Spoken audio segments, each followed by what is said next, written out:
Well, ka nui te mihi, kia koutou, kia ora, good morning everybody. Can I just say thank you for being here. Can I just say a big thank you to Catherine and all the Business New Zealand team, and also to all the Chapman Trip team for so generously hosting us here today. It is genuinely fantastic to be here with such an esteemed group of people who care deeply about both business and education and the links between the two. Look, I don't think it will be a surprise to anybody in the room that our government has one overarching priority, and that is to grow our economy, to create jobs, to lift wages, and to help all Kiwis be able to get ahead. And while things are still tough for a lot of Kiwis, our economy is starting to head in the right direction. Inflation is easing, interest rates are falling, farmer and business confidence is lifting, and tourism is recovering. And as a government, we are backing the things that keep New Zealand moving and growing, and that means farming and tourism and innovation, and more exports and infrastructure through building more roads, schools and hospitals. But the real engine room of our economy is our people, and that starts with our children and ensuring each and every one of them gets a great world-leading education so that they can access the higher paying jobs that exist into the future. And while it was a long time ago, the education that I got myself at Christchurch Boys High and then at Canterbury University opened up the world to me. Education enabled me to get from one set of circumstances to a better set of circumstances. And we want that for each and every child in New Zealand. Not only does a great education unlock doors to our young people, but it also benefits all New Zealanders. Education is the means to building a workforce that has the knowledge and the skills to innovate and to succeed in the modern world. The kids of today are the ones who will be building tomorrow's roads of national significance, or finding the breakthroughs to help our farmers lower emissions. They are the doctors, the engineers, the AI experts, the entrepreneurs and the tradies. And no matter the field, their and New Zealand's future success will be founded on the education that they receive today. So that is why, after decades of continued decline in the achievement levels of Kiwi kids, we've come to government with a full court press on turning that around. It's not acceptable to me that last year fewer than half of our Year 8 students were at the expected level where they needed to be in reading. It is situation critical when 1 out of 5 of our Year 8 students are not where they need to be at on maths. So that's why under our government, primary school children are now spending an hour a day on maths, reading and writing each. That's why we've banned cell phones and introduced a new curriculum with structured literacy and mathematics, explicit teaching that gives our kids the best opportunity to learn.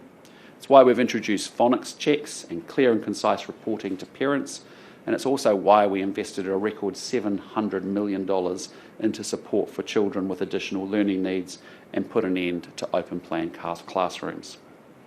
Our Education Minister, Erica Stanford, has been doing a fantastic job, and I'm absolutely thrilled to be with her today to announce our next step to ensuring that our kids are equipped with the skills that they need to succeed.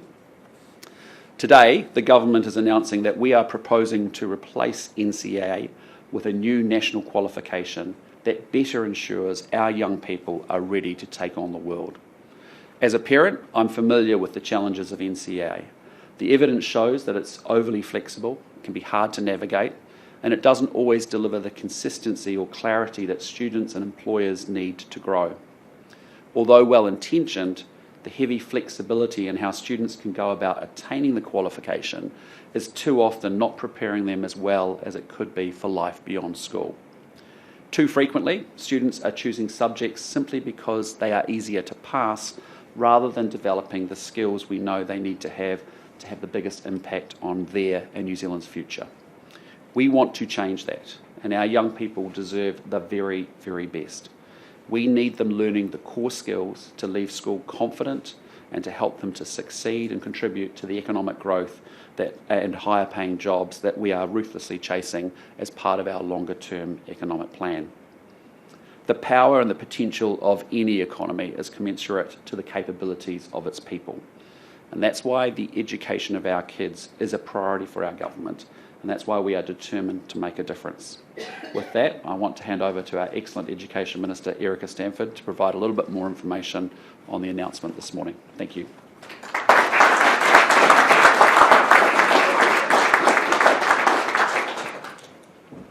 All right, O tēnā koutou katoa ngā mihi nui kia koutou. Good morning, everyone. Can I also start by just thanking Chapman Tripp and Business New Zealand for hosting us here today at this beautiful venue. And I also need to acknowledge my amazing Secretary of Education, Alan McGregor-Reid, who is doing a phenomenal job and some huge heavy lifting for us. And also to Patrick Gale from Rangitoto College, who's been chairing the professional advisory group for me. Good morning. I also need to start by acknowledging all of the teachers and principals across New Zealand who work extraordinarily hard every single day to inspire our young people and do the very best for them so that they can reach their goals and dreams and live the life that they want. I owe those teachers and principals a huge debt of gratitude for what they've done for us so far in our reform package. As you'll know, last year we began a transformational journey to raise student achievement and to build this world-leading education system.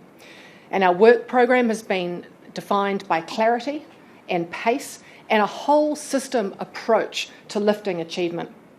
Every government initiative, policy, investment has been part of a very deliberate, coordinated approach to system reform based on the 6 priorities I outlined when I became the Minister. And those 6 priorities have not changed. Now, the Prime Minister has spoken about how our bold education reforms have already begun to embed in our primary and intermediate schools after just 18 months. It's a phenomenal turnaround. And as they roll out, it's very important to look ahead to ensure that when our students reach secondary school, our national qualification reflects the very same high standards and high ambition. And today marks an important milestone in our plan to restore excellence to New Zealand's education system. For over 2 decades, NCEA has been the foundation of our senior secondary education. It has been designed as being flexible, inclusive, and to recognise a wide range of skills and learning. And while it has delivered in some areas, we have heard and seen that the flexibility has gone too far and that the complexity has masked poor performance. And I have to admit, to all of you here in the room, and probably everyone in New Zealand who's watching, as a parent, even I did not understand NCEA.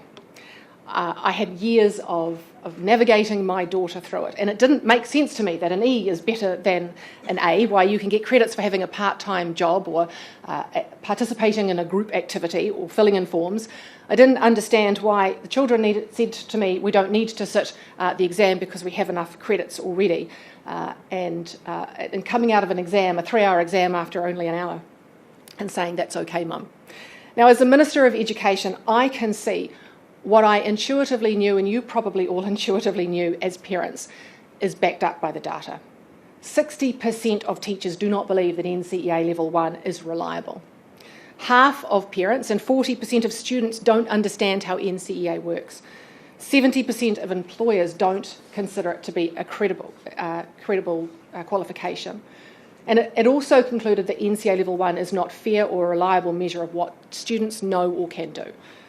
And the 2024 data from NZQA tells us that 25% of students didn't attempt their external exams. And we saw in the paper recently 250,000 exam papers last year were left blank because students thought they had enough credits.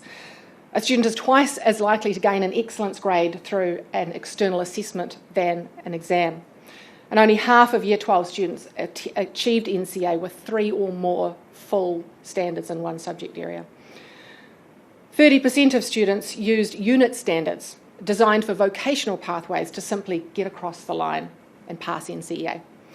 This shows that while many students are achieving credits under the current NCEA system, it doesn't mean that they always are gaining the consistent and coherent and deep learning in one subject area that they need to succeed. For some students, this can be a huge disadvantage, making it harder to progress into a subject area the next year, or not preparing them with the foundational skills and knowledge they need for future study, employment or training. Let me give you just one example from a teacher that contributed to our review of NCEA. They said, if a student can gain 10 credits towards their Level 2 certificate from a 2-day course on health and safety, then that is 1/6 of the credits that they need to gain Level 2. Then there is a bit of a problem. Now imagine that same student hasn't sat any external assessments, they haven't studied a full subject, and they leave school with a qualification that hasn't sufficiently paved the way into university or employment. We need a national qualification that sets students up for success, that gives employers confidence, gives tertiary providers the clarity they need, one that parents can understand, one that gives students a sense of pride that they've worked hard to achieve something. Parents, we know your children want to leave school with confidence and they want to be ready for their future. And I want parents to know that we are ambitious for your children and we want them to be the very best they can be at school as well. And until now, no government has been bold enough to take decisive action in this area, but we are. So our kids get the very best chance to succeed. And today we are proud to announce our proposal to replace NCEA. We are proposing to remove NCEA Level 1 and replace it with a Foundational Skills Award focused on literacy and numeracy. We are currently one of the only countries that we compare ourselves to that has 3 years of high-stakes exams. As a result, students will be able to spend Year 11 focused on that deep subject learning and the rich experiences that will prepare them for Year 12 and 13.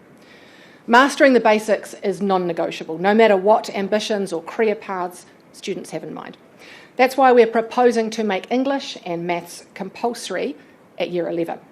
This is already the case in many schools, but not all. The Foundational Award will be designed to ramp up into new qualifications at Year 12 and 13. We know the longer that students stay at school, the better their outcomes.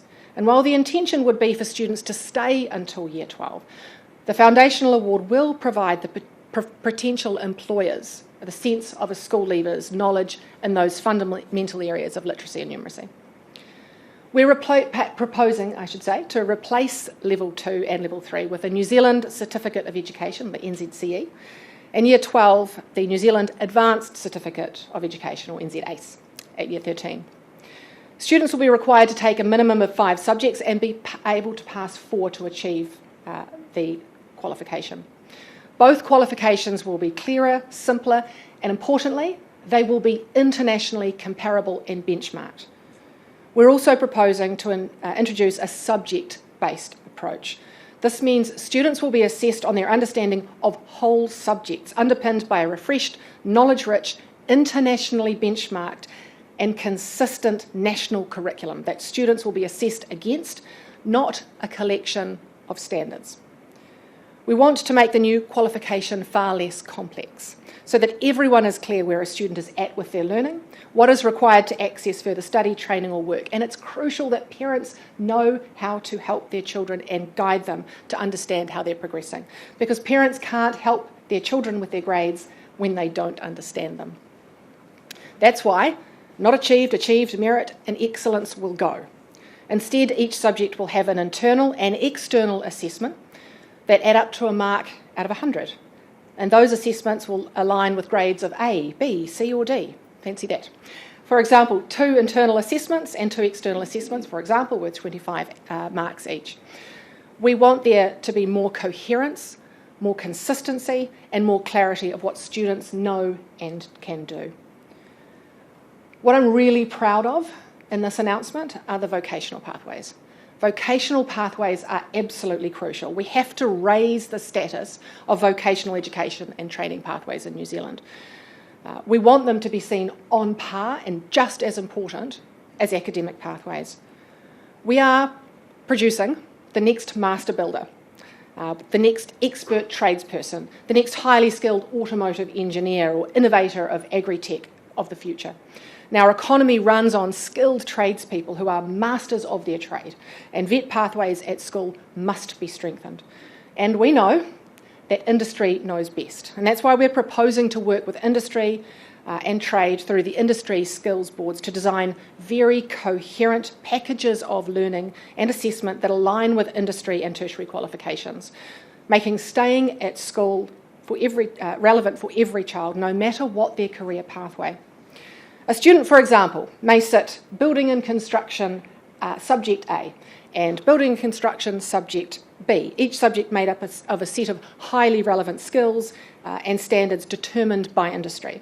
They may also sit English, maths and music to give them their 5 subjects. As you can see, it is totally integrated. More meaningful VET pathways will see students engaged with their learning and staying in school longer. And working with industry will mean that employers, they can trust that students are well prepared for a future career with them. And we want to make sure that our national qualification opens doors for every young person, whether they're heading into trade, university, or straight into work. Let me be clear about what is not changing. We're proposing to keep the best parts of NCEA. We will continue to recognise excellence and motivate students towards receiving endorsements. We're retaining the ability to tailor learning to different pathways, whether academic or vocational, and we're continuing to balance internal assessments with end-of-year exams. They could look something like 3 internal assessments and 1 final exam, and students will be incentivised to participate in all assessments, so every mark is recognised and rewarded, including those end-of-year exams. We're removing the guesswork, we're removing the confusion, and we're removing the risk that a student can leave school with a qualification that doesn't set them up for life beyond school. As I've said, the proposal has been led by some of the country's finest principals. I'd like to sincerely thank my professional advisory group for the work that they've done and the advice that they have provided me over the last 10 or so months. Special thanks to the group's chair, Patrick Gale, who will say a few words shortly. Students who are currently in Year 9, like my son, will continue to receive secondary schooling under the old curriculum and be assessed under the old NCEA Level 1, 2 and 3.